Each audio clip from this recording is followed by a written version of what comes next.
So is the government being upfront with Canadians about, for example, how many troops are on the ground? What is the best role for Canada in the international mission to fight ISIS? When will a debate actually occur? Let's try to get some more details in the foyer of the House of Commons.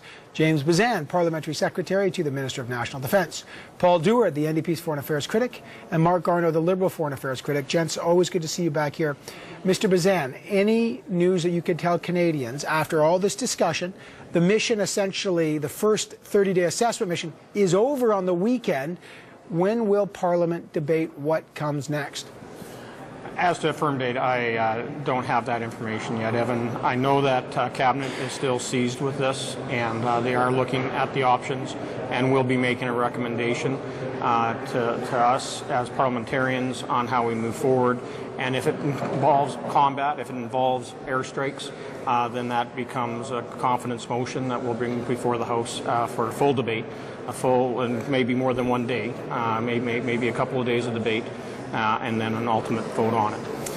Mr. Bezan, you know, I don't want to get too caught up in the numbers because there's larger issues at stake here, but this is emblematic about the difficulty there has been getting some solid information about that. Why have there been confusion on the numbers? For example, on September 16th, you said this, I'll quote you, "We have 69 members of the Canadian Armed Forces who are providing tactical advice in Iraq.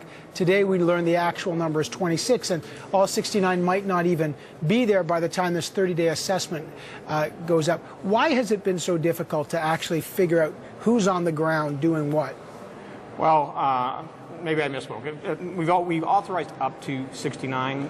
It's up to commanding officers to determine what the number will be when they get them into theater. Numbers will change as well as people transition in and out of the theater. So they were authorized to take up to 69. They still have that authorization. As we've learned today, it's 26 on the ground providing that tactical and strategic advice for the Peshmerga in their defenses dealing with ISIL. All right, Mr. Dewar, you heard the questions today in the House trying to get at the mission. The government's saying they're discussing it. They will put it towards a vote. What is the problem here? Oh, many. You just touched on one. We had been asking from the beginning, what was the mandate here? In other words, what are our troops doing there? And we still have questions about that. You know, how many? You just touched on that. We had been asking day in, day out, got 69 are on their way, maybe there. And then yesterday, boom, we hear from John Baird, 26. So they haven't been forthcoming. They haven't been upfront about what's going on. And either they don't know, which would really concern me greatly if we don't have our Prime Minister and Cabinet actually knowing what's going on, or they haven't been forthcoming. But the other part of this is they didn't have a clear mandate. The end date wasn't clear either. And therefore, really, you know, the questions are, did you have a plan? And so the plan has been really foggy.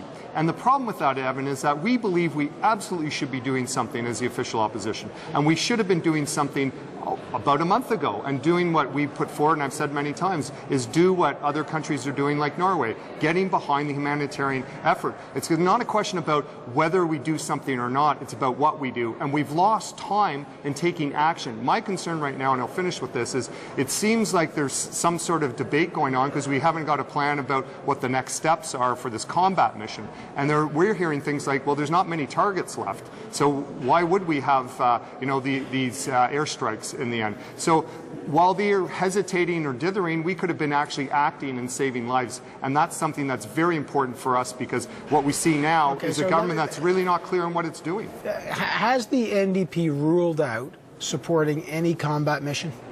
Well, we basically, Evan, yes, when you look at all of what I've just gone through, is that if we have a government who can't figure out how to just get a couple of, dozen troops on the ground and clearly share with us what they're doing and how we'd be involved, and we know that there's a huge still, because I've been looking at the UN you're demand. dancing around the question there. Yeah, no, I'm not. I'm saying when you look at what the NDP ruled out supporting a combat mission if it happens. We're not in government. We have looked at what the government's been laying out, and we're not buying into it because they haven't been upfront, and I've just laid it all for you just now. And we are looking at what they're saying about airstrikes. We don't support going down that path with what we've been told. And until we see the government come forward with a clear plan, we have a lot of question marks about it, and I can't see us support it. I can't see us support it. No. Okay, so no support for airstrikes. What about you, Mr. Garneau? what concerns do you have about the fact that the mission is going to end this weekend, but we still don't know what Canada's next move is? What concerns me is clarity. Now, let me say that I recognize that the government can't provide all of the details, some of them because of security requirements and others because of the need for operational details to be worked out. But if you look at just the numbers question, originally, I don't know if you recall, the government said a few dozen, and then we heard 100. Fair enough, at the beginning you're vague and because you haven't worked out all the details. And then the Prime Minister did say 69. Now that's an unusual number and it just came out like that, and as far as I was concerned, I thought they'd nail down 69. Except later on in the day, Mr. Baird said up to 69, so he sort of corrected the Prime Minister. So, you know, my problem is, first of all, why didn't the government? I have the feeling that the Prime Minister just chose this number out of out of thin air. Not at all. And secondly, when it was decided it was going to be 26, why couldn't they tell us it was 26? That's the problem. Okay, so why don't we just try to ask Mr. Bezan, where did the number 69 come from? I mean, we keep hearing it.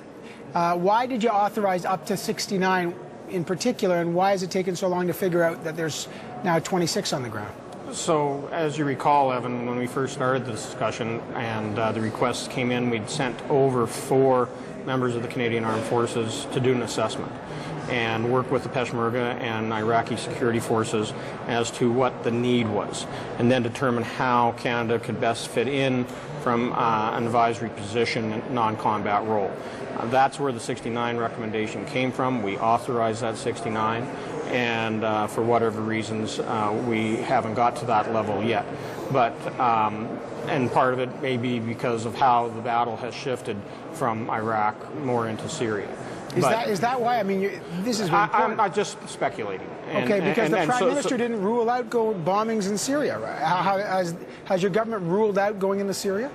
I can tell you that the government, being cabinet, has seized with this. They're looking at the requests, they're looking at the options, they're looking at how Canada can best enhance the alliance. And so we are proud to be part of this alliance. This is a threat that we want to continue to take the fight to in Iraq rather than... I get we don't know the details. But we definitely don't want to see it happening here at home. Okay, but let's figure out what you've ruled out. Let me show you what your colleague, Conservative MP Laurie Hahn, said today. After the caucus meeting, all the reporters are trying to get at, what did you discuss in caucus? I know it's supposed to be private. This guy's a former fighter pilot. Here's what he said.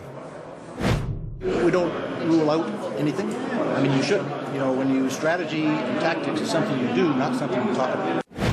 He says you don't rule out anything. So, just to be clear, has the government ruled out participating in a combat mission in Syria or not? And that, again, would be strictly speculation on Laurie's part or on my part. I have great respect for Laurie. He's been a great parliamentarian and was a great member of the Canadian Armed Forces as a CF-18 pilot, and has a lot of knowledge and experience on the operations of the Canadian Armed Forces, and was formerly the Parliamentary Secretary to the Minister of National Defence. So, he is probably very hawkish compared to a lot of the colleagues in Parliament, but is someone that we all okay, respect. So there is a split. So that's an interest. I mean, it's a caucus. It's a big caucus. A lot of people have different positions. So you're saying there's more hawkish sides represented by Laurie Hahn who haven't ruled out anything, and I guess there are members of the caucus who don't support airstrikes? And I wouldn't want to share what we discussed in caucus because I respect caucus confidentiality. All right, well, obviously there's a debate going on. Does the debate, the reason we're waiting, is it because your caucus is divided about what to do? No, I think that, as government makes a firm decision, the caucus will rally behind whatever that decision might be. We definitely had a chance for input today and discussion, and that's the way we work within our caucus, is that those opinions are valued. Mr. Dewar, you mentioned Norway. As I look, I think they've also, they've given the green light to airstrikes as well. No. Well, I'm looking here. Well, that's news. Yeah. I haven't seen that. I just looked at the assessments from the 60 countries this morning, and I hadn't seen that. So again, Canadians are watching this debate. It seemed that today Mr. Mulcair called this Mr. Harper's war in Iraq. Right. Not at all. So, well, he said that. I know he said that, but it's Yeah, no, he said that. It's a Okay, ridiculous so again, Well, so are you it's saying not the ours. NDP has drawn a line between the combat mission, that there is a massive coalition to fight ISIS on a combat mission, but the NDP says they're not part of that? No. So what what do you mean? Well, if you'll let me explain. What Mr. Mulcair was laying out was that the decisions that have been made to date have been Mr. Harper's. And he hasn't shared that information in a transparent way with us. He hasn't been going to us and saying, you know, what do you think we should be doing, etc., like has happened in the past. And he has then been taking us down the path of a combat mission. So he's simply laying out what's evident to everyone is that this is Mr. Harper's war right now. And, you know, until such time as he comes clean and opens it up, it's his. It's very straightforward. All right, Mr. Garneau, how will the Liberals vote? If there's a vote for a combat mission that would send CF-18s on airstrikes, where would the Liberals go? Well, as I've said for a long time, we want to see all of the details. That's particularly important. Let me give you an example, if I may, Evan. Rules of engagement. If there are CF-18s that are going to drop bombs, there always are rules of engagement. In other words, the pilot has to follow a certain set of rules before he releases a bomb. Well, today there was an article in the media that said in the U.S. they're now going to they're no longer going to follow the near certainty rule with respect to dropping munitions in Syria and Iraq. Now, what that means, near certainty, is that if you're the pilot, you have to be near certain that there will not be any collateral damage. In other words, no civilians could be killed in the process. This is a revision that the U.S. has just made because of the fact that there were civilians killed in that shock and awe attack that was done in Syria about a week ago. So that is a rule of engagement. What will Canada's rules of engagement be if we are sending CF-18 pilots in? Okay, I got to leave it there today. Again, we expect all of you next week to debate in Parliament on this? Absolutely. He'll tell you. Mr. Bezan? Well, we'll see how this plays out. I would hope so. Okay, so if there's a debate and a vote, we assume it's a vote on a combat mission. James Bezan, Paul Dewar, Mark Garneau, I appreciate your time as always, gentlemen. Thanks so Thank you. much. You're welcome. Coming up.